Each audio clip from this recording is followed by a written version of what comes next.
Hai, dukung channel ini dengan like, subscribe, dan komen ya. Jangan lupa juga untuk bagikan ke sosial media kamu, dan tekan tombol loncengnya untuk mendapatkan update terbaru dari channel ini. The Kane Chronicles, episode The Raid of Pyramid. Bagian 3 dan 4. Bagian 3. Di penjara dengan kucingku. Sadie. Kemarikan Nick sialan itu. Halo, Sadie di sini. Kakakku adalah seorang yang pendongeng yang buruk. Aku minta maaf untuk itu. Namun sekarang kalian punya aku, jadi semuanya akan baik-baik saja. Mari kita lihat. Ledakan. Batu Rosetta pecah, berkeping-keping. Manusia api yang jahat. Ayah terkurung dalam sebuah peti mati. Orang Perancis yang menyeramkan dan seorang gadis Arab yang berpisau. Kami pingsan. Baiklah, jadi ketika aku bangun, polisi telah bekerja dengan cepat seperti yang mungkin sudah bisa diduga. Mereka memisahkanku dari kakakku. Aku tidak terlalu mempermasalahkan hal itu lagi. Pula, dia hanyalah seorang pengganggu. Namun mereka mengurungku di dalam kantor sang orator untuk waktu yang lama. Dan ya, mereka menggunakan rantai sepeda kami untuk mengunci pintunya. Sial, badanku remuk tentu saja. Aku baru saja dijatuhkan oleh manusia api, apapun itu. Aku melihat ayahku dikurung di dalam sebuah peti mati dan hilang menembus lantai. Aku mencoba memberitahu polisi tentang semua itu. Tapi pedulikah mereka? Tidak. Yang terburuk, aku merasa kedinginan untuk waktu yang lama. Seperti ada seseorang yang memasukkan potongan es ke dalam leherku. Hal itu mulai terasa ketika aku melihat kata-kata biru yang bercahaya yang ditulis ayah pada batu Rosetta. Dan aku tahu apa arti dari kata-kata itu. Sebuah penyakit keluarga mungkin. Bisakah ilmu Mesir yang membosankan itu diwariskan? Beruntungnya aku. Lama setelah permen karetku terasa hambar, seorang polisi wanita akhirnya mengeluarkanku dari kamar sang orator. Dia tak menanyakan hal apapun kepadaku. Dia hanya menggiringku menuju ke sebuah mobil polisi dan mengantarku pulang. Bahkan setelahnya, aku tidak diperbolehkan menjelaskan apapun kepada kakek dan nenekku. Polisi wanita itu hanya memasukkan aku ke kamarku, dan aku pun menunggu dan menunggu. Aku tidak suka menunggu. Aku mundar-mandir di atas lantai kamarku. Kamarku tidak begitu mewah, hanya sebuah loteng dengan sebuah jendela, sebuah tempat tidur, dan sebuah meja. Tak banyak yang kulakukan. Muffin mengendus kakiku dan ekornya menggelembung seperti sebuah sikat botol. Menurutku, dia tidak menyukai bau museum. Dia mendesis dan menghilang ke kolong tempat tidur.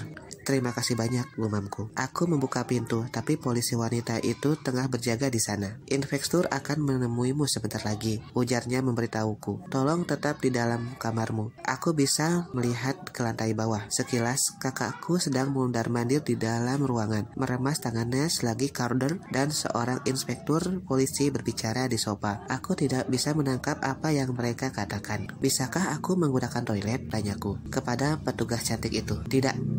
Dia menutup pintu tepat di hadapan wajahku, seolah-olah aku bisa memicu ledakan di dalam toilet. Aku mengeluarkan iPod dan melihat-lihat daftar laguku. Tak ada menarik. Aku pun melemparkan ke tempat tidur dengan jijik. Ketika aku sampai terlalu bingung untuk mendengarkan musik, berarti keadaannya sungguh sangat menyedihkan.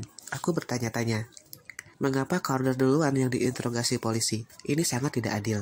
Aku bermain-main dengan kalung yang diberikan ayah kepadaku. Aku tak pernah yakin apa arti simbol di kalung tersebut. Gambar di kalung Carter jelas sebuah mata, tapi di gambar di kalungku terlihat seperti sebuah malaikat. Atau mungkin seorang robot alien pembunuh. Mengapa ayah bertanya apa aku masih menyimpannya? Tentu saja aku masih menyimpannya. Ini adalah satu-satunya hadiah yang dia berikan kepadaku. Ya, selain Muffin, dan dengan perangai si kucing yang seperti itu, aku tidak yakin akan menyebutnya sebuah hadiah yang layak. Ayah meninggalkanku ketika usiaku 6 tahun. Kalung ini adalah satu-satunya penghubungku dengan dirinya. Pada hari-hari yang baik, aku akan memandangi kalung ini dan mengingat dirinya dengan perasaan sayang. Pada hari-hari yang buruk yang sering terjadi, aku akan melemparnya ke seberang ruangan, menginjak-injaknya dan mengutuk ayah karena tidak ada di sisiku. Hal itu cukup membuatku lega. Namun pada akhirnya aku selalu menggunakan kalung itu kembali. Sebenarnya selama keanehan yang terjadi di museum itu dan aku tidak membuat hal-hal yang memandang hal-hal ini, kalung ini terasa panas. Aku nyaris saja melepasnya, tapi aku tidak bisa, tidak berpikir.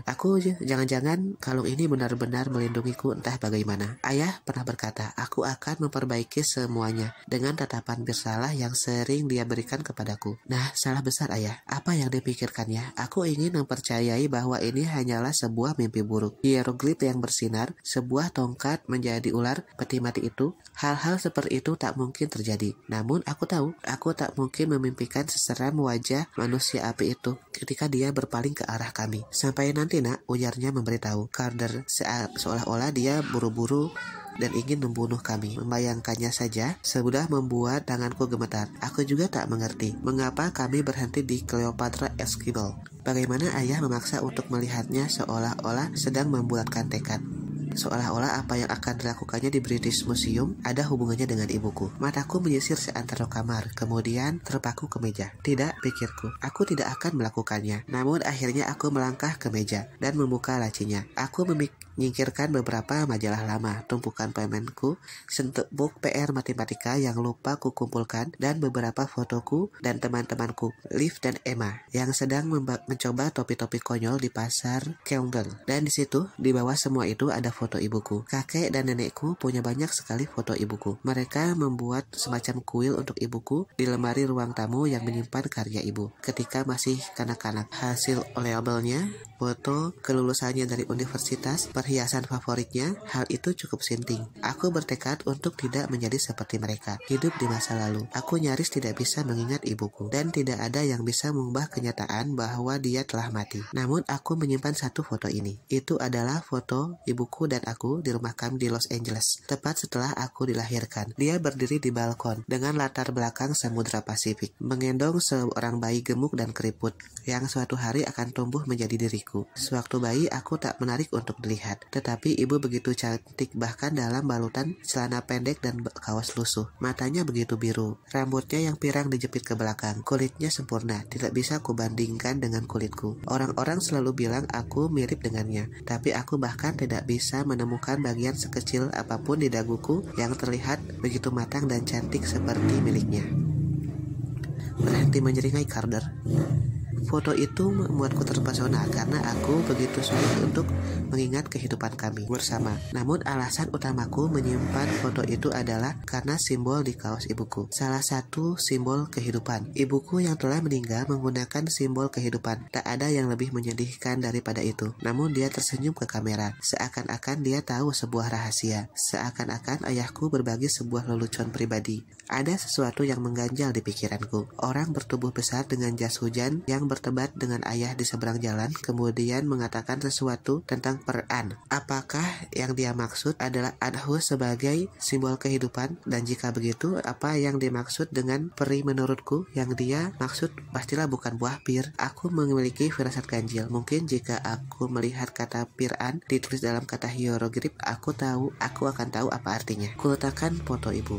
Aku mengambil sebuah pensil dan membalik sebuah kertas pekerjaan rumah lamaku. Aku membayangkan apa yang akan terjadi jika aku mencoba menggambar kata-kata piran. Apa aku bisa menggambar bentuk aslinya? Ketika aku hendak menggambar, pintu kamar tidurku dibuka. Nona Ken, aku berbalik dan menjatuhkan pensil.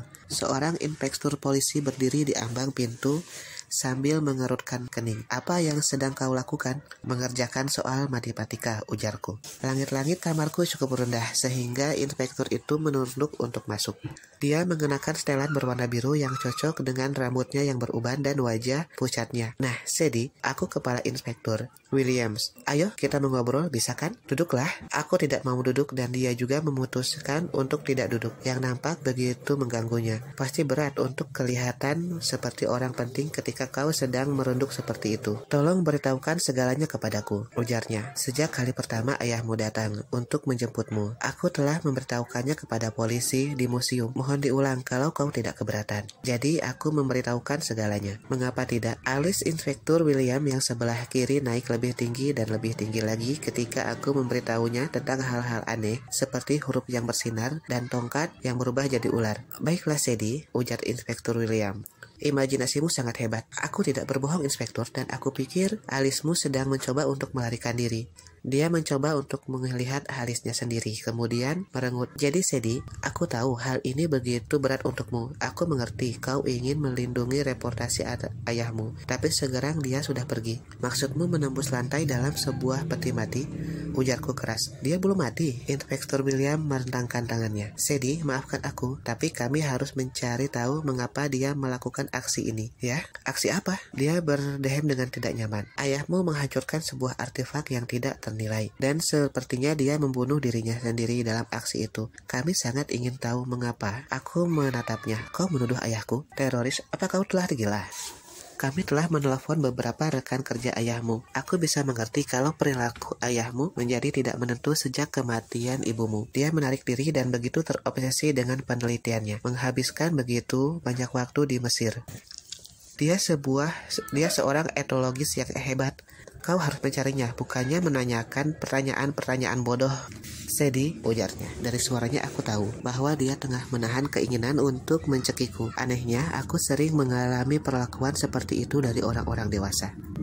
Ada kelompok-kelompok ekstremis di Mesir yang keberatan kalau artefak-artefak Mesir disimpan di museum negara lain. Orang-orang seperti ini mungkin telah mendekati ayahmu. Mungkin dengan kondisi seperti itu, ayahmu menjadi target yang mudah bagi mereka. Kalau kau pernah mendengarnya menyebutkan suatu nama, aku menghambur melewatinya menuju jendela. Aku begitu marah sehingga tak bisa berpikir. Aku tak mau percaya bahwa ayah telah meninggal. Tidak, dan sebuah teroris. Ayolah, mengapa para orang dewasa ini harus begitu bebal? Mereka selalu berkata, katakanlah yang sebenarnya. Tapi ketika kau melakukannya, mereka tidak mempercayaimu. Apa maksudnya? Aku memandangi jalanan yang gelap. Tiba-tiba hawa dingin yang kurasakan terasa lebih menusuk dari sebelumnya. Mataku tertuju kepada pohon mati yang beberapa waktu ayah berdiri di sana. Saat ini yang berdiri di sana adalah siraman redup lampu penerang jalan, dan seseorang yang melihat ke arahku adalah pria gemuk dengan jas hujan dan kacamata bundar dan topi fedora.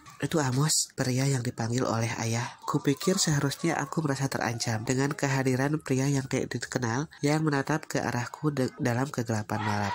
Namun ekspresi pria itu benar-benar penuh perhatian dan dia terlihat familiar. Hal ini membuatku gila karena aku tak ingat mengapa dia bisa terlihat begitu familiar. Di belakangku Inspektur William berdehem. Sadie, tak ada yang menyalahkanmu atas serangan di museum. Kami mengerti kalian terseret dalam hal ini tanpa kalian inginkan. Aku berpaling dari jendela tanpa aku inginkan. Aku mengunci sang orator di kantornya. Alis sang inspektur mulai naik lagi. Mungkin begitu, tapi kau pasti tak mengerti apa yang ingin ayahmu lakukan. Mungkin kakakmu terlibat. Aku mendengus. Carter, ayolah. Jadi kau juga ingin melindungi dirinya. Apa kau menganggapnya seorang kakak yang baik? Aku tak bisa mempercayai ini. Aku ingin menampar wajahnya. Apa sebenarnya maksudmu? Apa karena dia terlihat tak mirip denganku?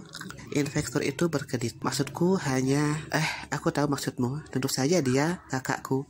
Inspektur William mengangkat tangannya sebagai wujud permintaan maaf, tapi aku masih belum tenang. Sesering apapun Carter menggangguku, aku benci ketika orang berpikir bahwa kami bukan saudara, atau menatap ayah dengan pandangan tak percaya ketika dia mengatakan bahwa kami bertiga adalah keluarga. Seakan kami telah melakukan sesuatu yang salah. Dr. Martin yang bodoh di museum Inspektur William. Ini terjadi setiap kali ayah dan Carter bersama, setiap waktu.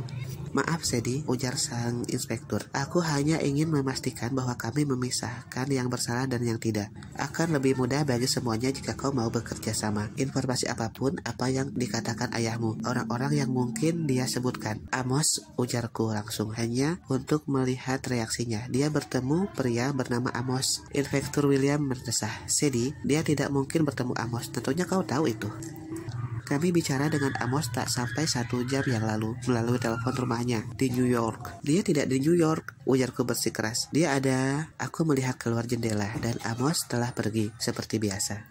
Itu tidak mungkin, ujarku. Tepat sekali, kata sang inspektur.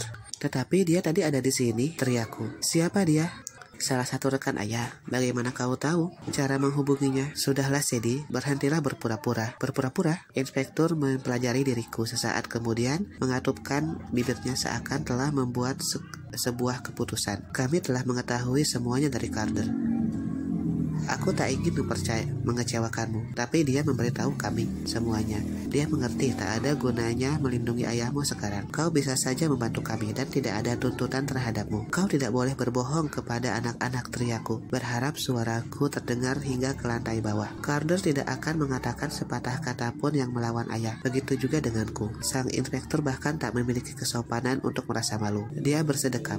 Maaf kalau kau merasa seperti itu, Sadie. Sepertinya inilah waktunya untuk turun, untuk mendiskusikan konsekuensinya dengan kakek dan nenekmu. Bab 4. Diculik seseorang yang tak begitu asing. Sadie, aku begitu menyukai pertemuan keluarga. Begitu nyaman dengan karangan bunga khas Natal yang mengelilingi perapian dan setekot teh enak bersama seorang detektif dari Scotland dan yang sudah siap untuk menangkapku. Carter merosot di sofa, memeluk tas kerja ayah. Aku bertanya-tanya, mengapa polisi membiarkannya membawanya? Tas itu bisa menjadi barang bukti atau apalah. Namun sang inspektur tidak memperhatikan itu sama sekali. Carter terlihat berantakan. Maksudku, lebih buruk daripada biasanya. Sesungguhnya anak itu tidak pernah bersekolah di tempat yang benar, dan dia berpakaian seperti seorang profesor cilik, dengan celana panjang haki dan kemeja lengan panjang, serta sepatu pantofel. Dia tidak jelek menurutku. Dia cukup tinggi, tegap, dan rambutnya tidak mengecewakan. Dia memiliki warna mata seperti ayah. Teman-temanku, Liz dan Emma, setelah melihat foto Carter, bahkan berkomentar bahwa dia begitu seksi, yang harus aku terima dengan berat hati. Karena A, dia kakakku, dan B, teman-temanku memang sedikit gila.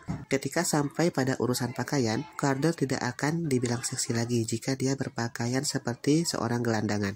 Oh, jangan menatapku seperti itu, Carter. Kau tahu kan kalau itu benar. Bagaimanapun, seharusnya aku tidak terlalu keras padanya. Hilangnya ayah terasa lebih berat baginya daripada bagiku. Kakek dan nenekku duduk di kedua sisinya, tampak sama gugup. Setekot teh dan sepiring biskuit ada di atas meja, tapi tak ada yang menyentuhnya. Inspektur Kepala Williams menyuruhku duduk di satu-satunya kursi yang kosong. Kemudian dia mondar-mandir di depan perapian seakan hal itu penting. Dua polisi berdiri di ambang pintu, seorang wanita yang sebelumnya mengantarku dan seorang pria besar yang terus-menerus menatap biskuit. Tuan dan Nyonya Faust, ujar Inspektur William. Saya khawatir kita memiliki dua anak yang tidak berkooperatif. Nenek memainkan ujung gaunnya dengan gelisah. Sulit untuk mempercayai bahwa dia adalah ibunya ibu. Nenek begitu lemah dan pucat, benar-benar seperti manusia korek. Sedangkan ibuku di foto terlihat sangat bahagia dan hidup. Mereka hanya anak-anak, ujar nenek. Tentunya kau tidak bisa menyalahkan mereka. Dengus kakekku. Ini konyol, Inspektur. Mereka tidak bertanggung jawab. Kakek adalah mantan pemain Rusi. Dia memiliki lengan berotot, perut yang menonjol dari balik kemejanya, dan mata yang nampak cekung dan terbenam dalam rongganya seperti baru dipukul seseorang. Ya, sebenarnya ayahlah yang memukul matanya beberapa tahun yang lalu. Tapi itu adalah cerita yang berbeda. Kakekku cukup menyeramkan. Biasanya orang-orang akan menjauh darinya, tapi Inspektur Williams tidak nampak terkesan. Tuan Faust, ujarnya, apa yang kau bayangkan akan ada di berita pagi? British Museum rusak, batu Rosetta dihancurkan oleh menantumu. Mantan menantu, kakek mengoreksi, yang kemudian besar terbakar dalam ledakan itu, atau dia melarikan diri.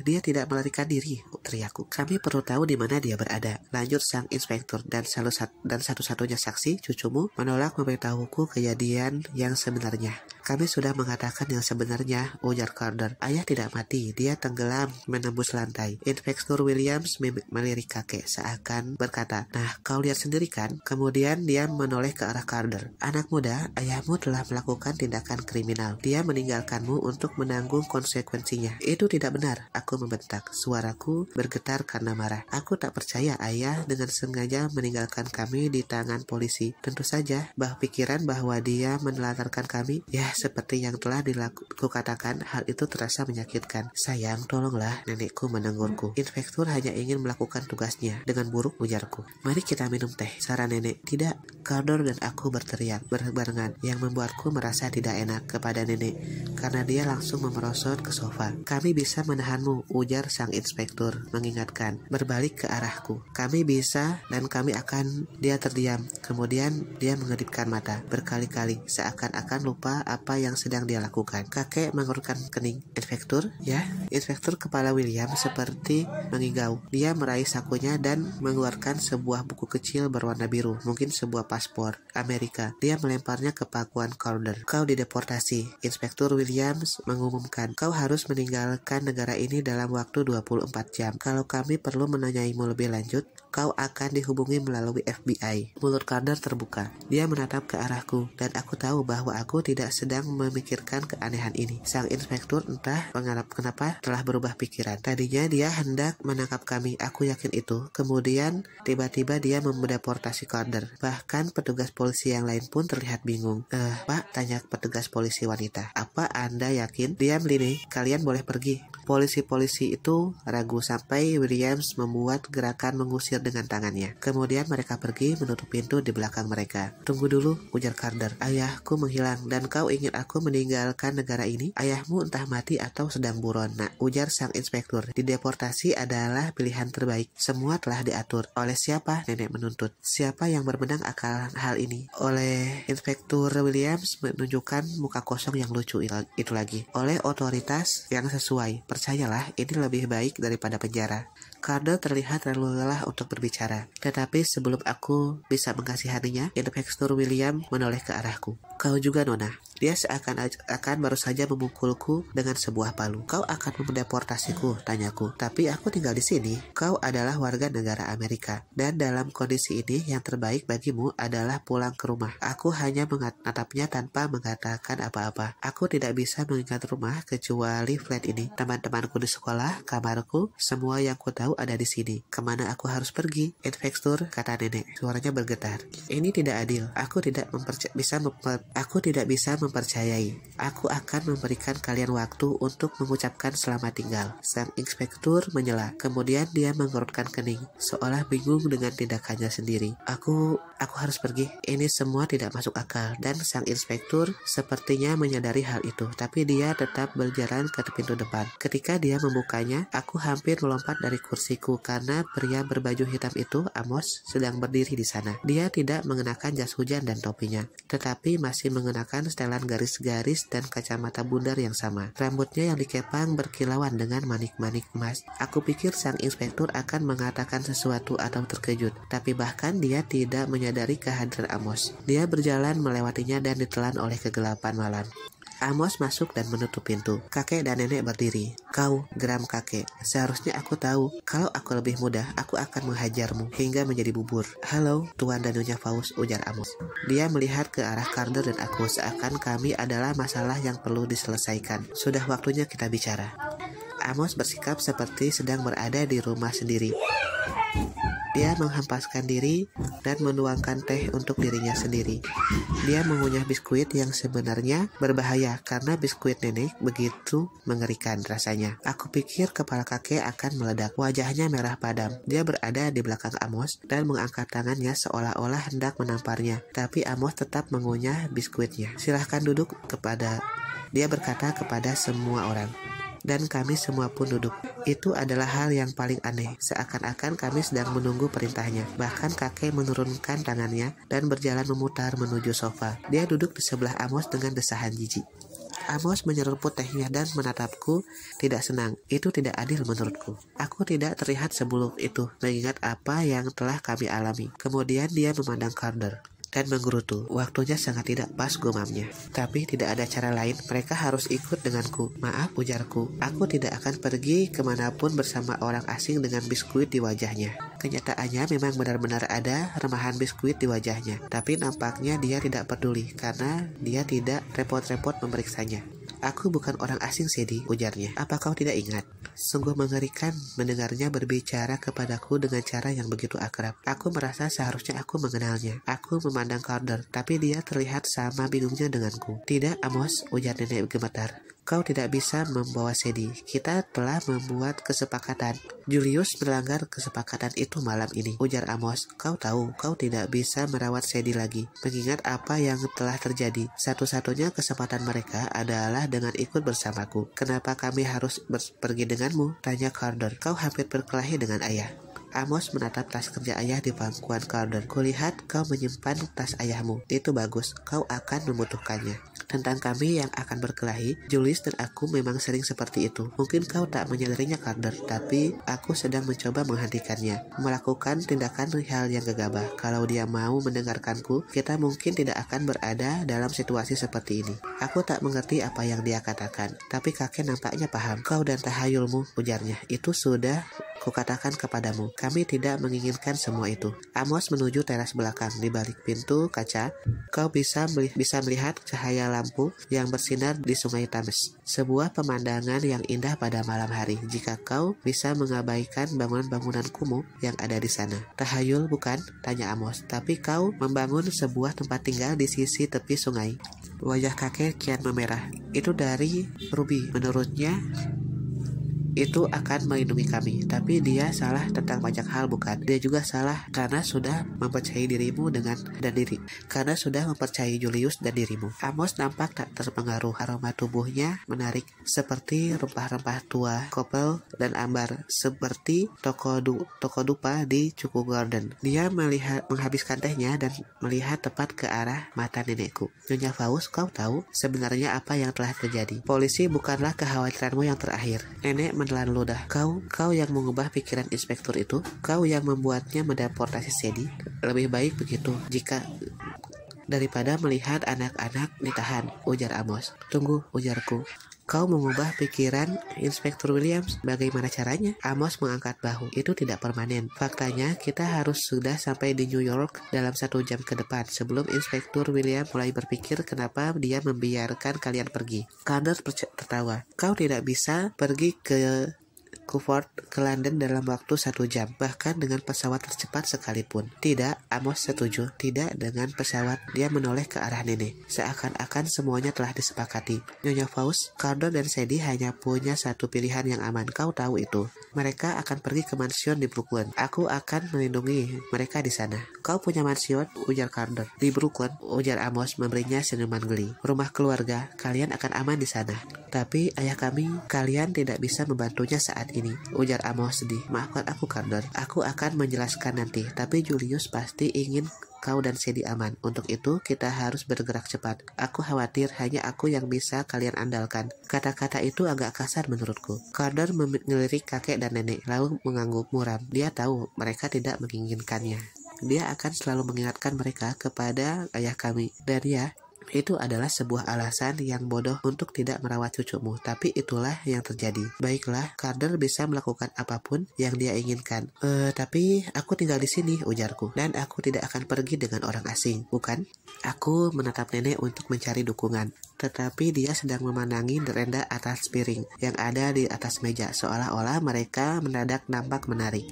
Kakek tentunya, namun dia juga tidak membalas mataku. Dia berpaling ke arah Amos. Kau bisa membawa mereka ke luar negeri? Tunggu, protesku.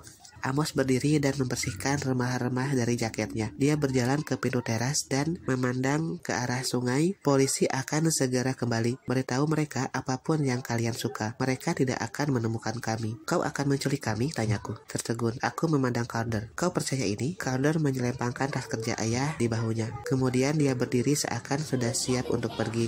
Mungkin dia hanya ingin keluar dari flat kakek dan nenek. Bagaimana cara untuk pergi ke New York dalam waktu 1 jam? Dia bertanya kepada Amos. Kau bilang kita tidak akan naik pesawat.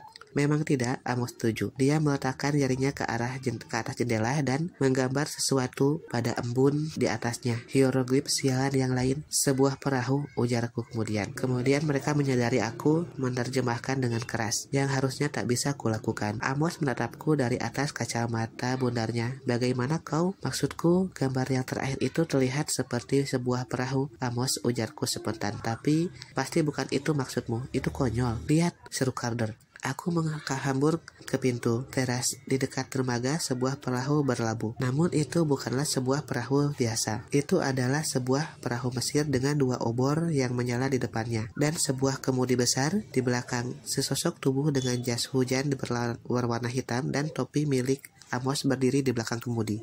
Harus kuakui, kali ini aku kehilangan kata-kata. Kita akan pergi dengan perahu itu, ujar Carter. Sebaiknya kita bersiap-siap, ujar Amos. Aku berbalik kembali kepada nenekku. Nek, tolonglah. Dia mengusap air mata dari pipinya. Ini yang terbaik sayang, kau harus bawa Muffin.